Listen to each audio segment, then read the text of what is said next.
Sir, your new seat is 34B. The gate agent didn't lift her eyes as she handed the boarding pass to Walter Jennings. He hesitated, brows furrowed. There must be a mistake. I was booked in first class, he said, his voice calm and low, hardened by decades of military discipline. There's been an adjustment, the agent replied curtly, already gesturing for the next traveler to step forward. No apology, no recognition, no respect. Walter looked at the flimsy new ticket, then at the silver lapel pin barely visible on his jacket, a subtle nod to the Distinguished Service Cross. A few passengers nearby noticed. Most didn't. Some looked away. He exhaled slowly. He'd endured worse. Still, something in this stung more than he cared to admit.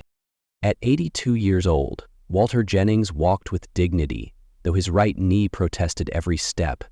The soft clack of his cane echoed through the jet bridge. He had a quiet presence, the kind that made people sit straighter, without knowing why. Seat 34B was cramped, stuck between a teenager in a hoodie watching a loud video and a stressed father juggling two toddlers. Walter sat down slowly, folding his long frame into the narrow space. Shoulders pressed tight, knees stiff, pride quietly bruised. He said nothing. He never made scenes.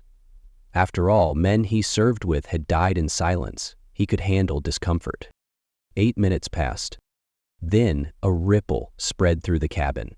Passengers turned as a tall man in a tailored Navy suit walked down the aisle, flanked by 2 flight attendants. His badge glinted under the overhead lights.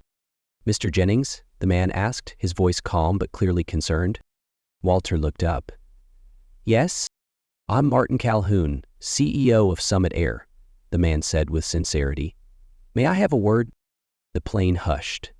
The teenager paused his video. A toddler stopped crying. "We just became aware of an error during pre-boarding," Calhoun continued. "A serious one.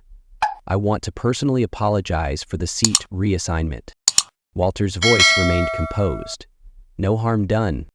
"But it is, sir," Calhoun replied, kneeling to meet his eyes. "You were assigned seat 2A. That should never have changed. Please, allow me to escort you back to the seat you earned." Walter looked at him for a moment, measuring the man's face. Then, slowly, he nodded and rose. The cabin broke into applause. A few passengers stood. One man saluted. A young woman whispered, "That's him. That's Colonel Jennings." Someone pulled out a phone, but no one dared to speak over the emotion hanging in the air. As they walked forward, Calhoun leaned in and said, "Colonel, your sacrifices, your legacy, deserve more than this. We failed to show proper gratitude. I promise you, this will not be how we're remembered." Walter offered a slight smile. "Thank you, I appreciate that." He eased into seat 2A, the one he'd booked weeks ago for a rare visit to his granddaughter's graduation. The flight attendants worked quickly, offering a warm blanket, a respectful nod, and a freshly brewed cup of black coffee. A small American flag pin was gently placed on the tray. "Colonel Jennings," one whispered, her voice shaking, "we're honored to have you on board." He nodded silently, overcome for a moment.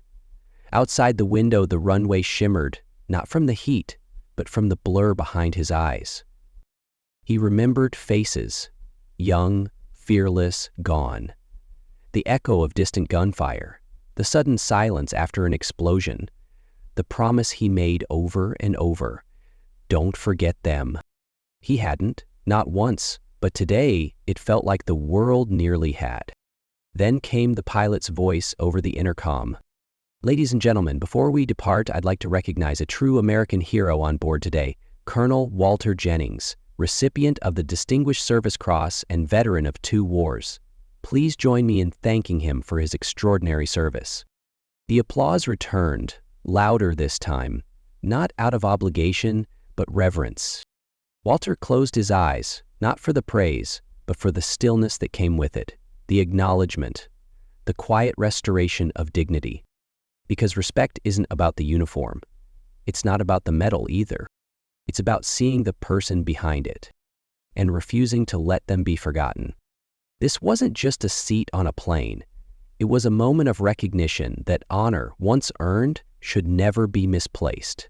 A reminder that in a world rushing toward upgrades and efficiency, some values, like gratitude, should never be moved to the back. And that sometimes the most meaningful moments happen not with grand speeches, but with one man standing up and one airline deciding to walk beside him. If this story touched you, feel free to share it. And if you'd like more moments of quiet bravery and true honor, subscribe, leave a comment, and let us know where you're watching from.